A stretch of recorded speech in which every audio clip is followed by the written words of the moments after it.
Hi. So it's been a really long time since I came in and updated you, and I'm really sorry. Um, so I came in, gave you an update on the egg collection. That all went really well. We got 6 eggs. Out of those, well, we got 8 eggs, 6 of those were mature. Out of the 6, 5 of them ended up fertilising. And out of those 5, 4 of them were of a high enough quality to do anything with.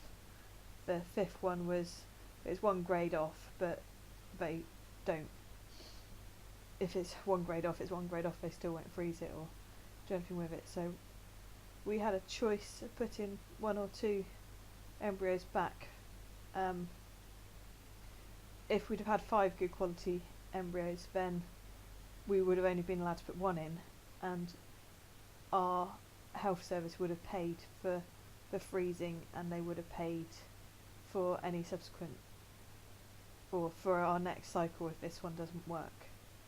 But as we didn't have 5 good enough quality ones, we had a choice basically, but we also have to pay for freezing. It's about £400. So, and any more cycles as well. So we had the embryo transfer. We decided to transfer 2 just because we mulled it over for ages. We went back and forth. Do we do 2? Do we do 1? What do we do?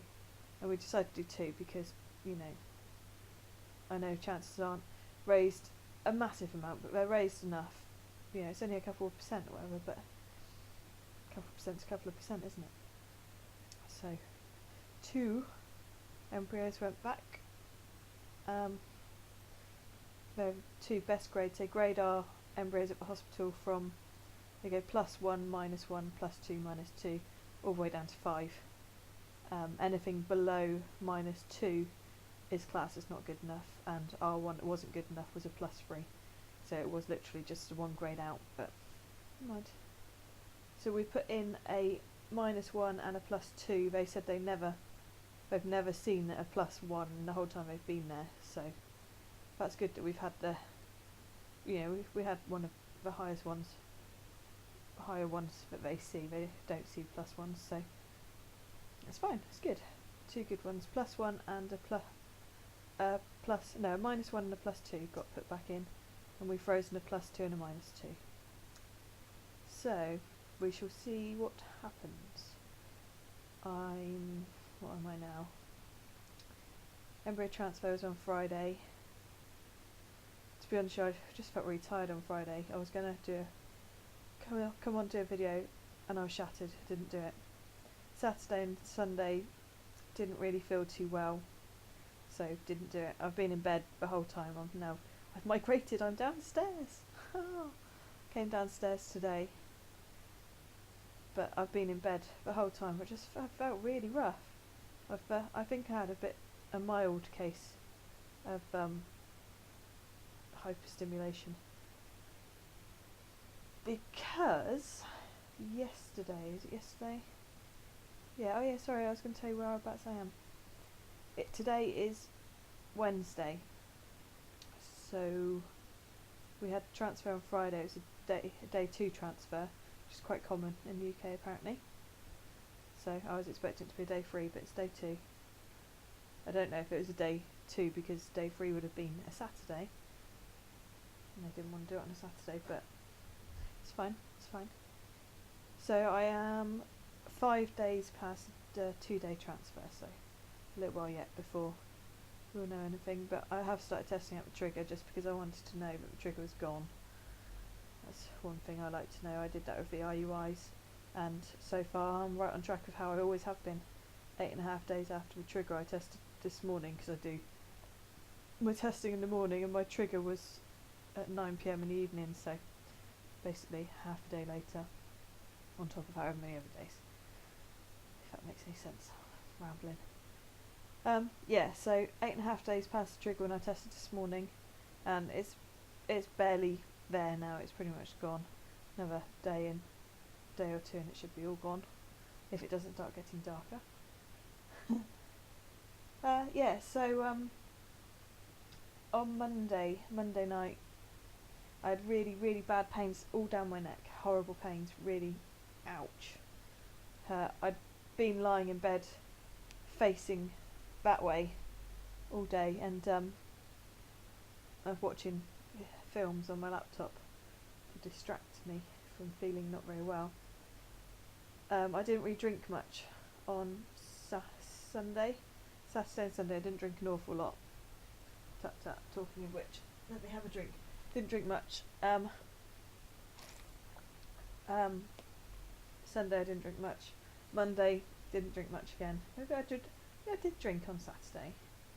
But Sunday I definitely didn't drink much, and neither did I on Monday.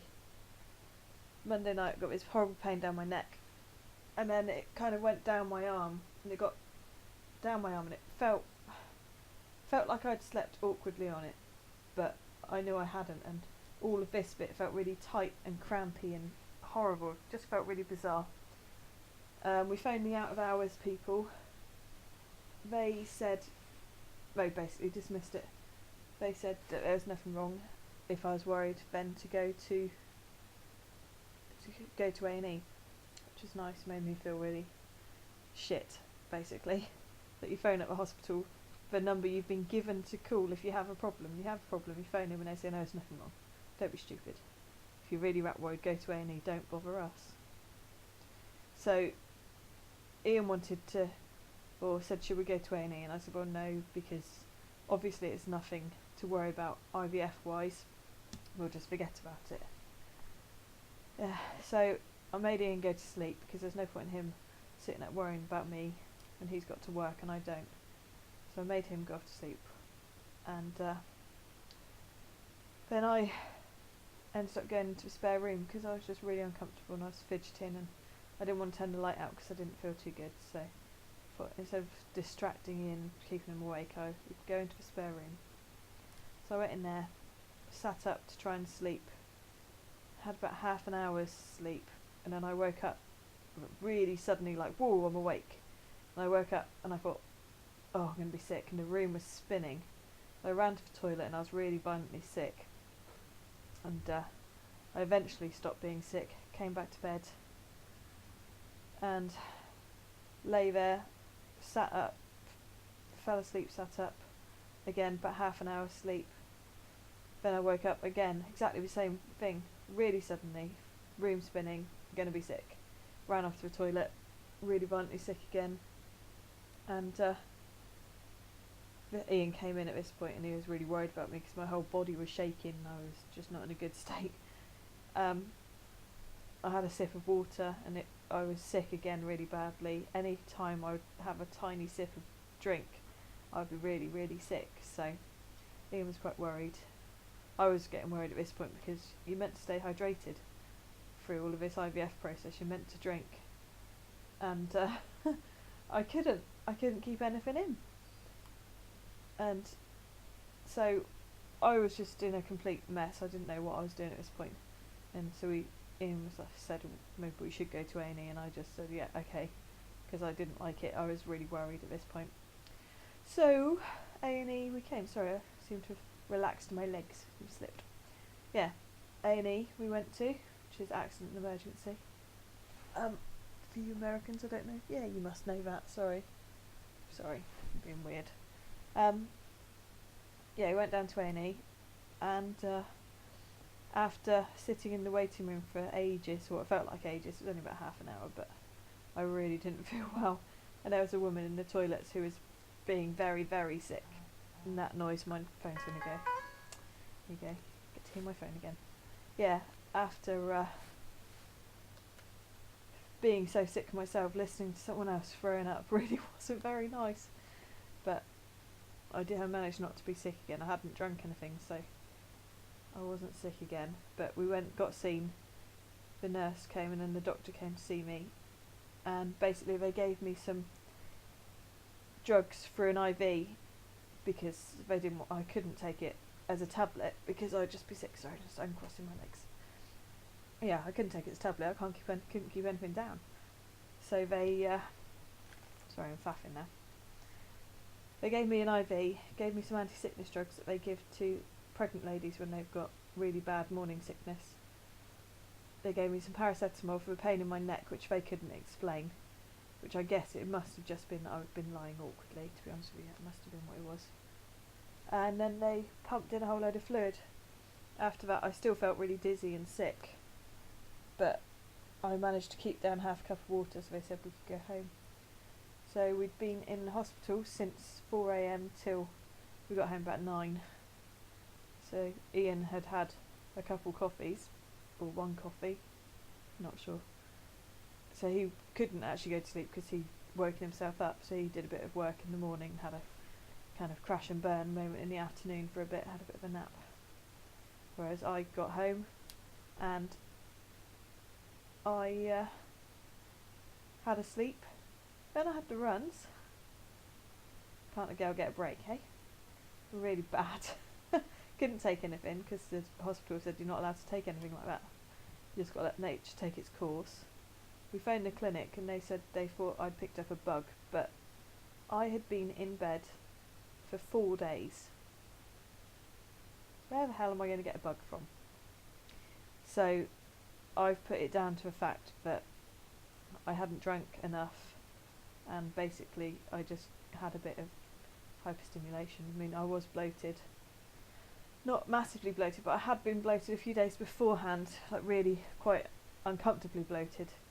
But anyway, today I have been drinking tons and tons and tons of water and weeing loads, which is good because I didn't really do much weeing on Sunday and Monday, which should have been a sign, but because you feel rough, last thing you want to do is drink.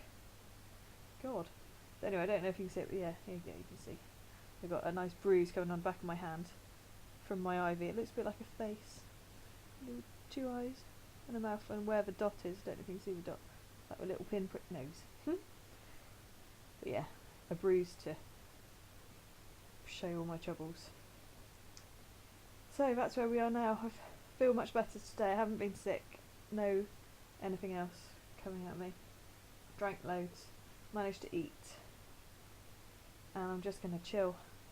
I've taken next week off work as well, just because I feel so rough. I'm just absolutely exhausted, and I'm sorry I look like shocking as well. No makeup and spotty as hell. My skin, what's going on with my skin? I've got spots everywhere. So that's really not very nice. Makes you feel even worse. What are you going to do? But anyway, that's that. So I'm really sorry it's taken me so long to come in and update you, and I hope everyone's doing well. I've seen a couple of you got your positives, so I'm really pleased for you. Well done. Yeah, you're well chuffed. You'll have to come and update us with pregnancy journals now. So yeah, so that's it basically. I'll come in later on and tell you anything. I can't really say I've got any symptoms or anything. Sorry, I'm a bit crampy still actually. That's one thing I have had all the time. It's quite a lot of cramps. Crampy, and I've had like heartburn, really acidy in my throat, and I had a curry for tea. Why I decided I'd want a curry after being sick and everything yesterday, but I really fancied it. And it's all stayed in and up and stuff, so it's alright. But yeah, I had a curry and that really gave me bad heartburn. So it's probably just a drug, so it's really just the progesterone playing tricks on me. But other than that, nothing much. Crampy, heartburn, sore boobs, everything that can be put down to progesterone. So anyway, we shall see how it goes, see what happens. I mean, to be honest, after all of the urging that I've done and throwing up what I've done, can't done them any good, can it? Let's be honest. Nothing like that can be any good for anything that's trying to grow and implant inside you. So we'll see how it goes. Take it one day at a time.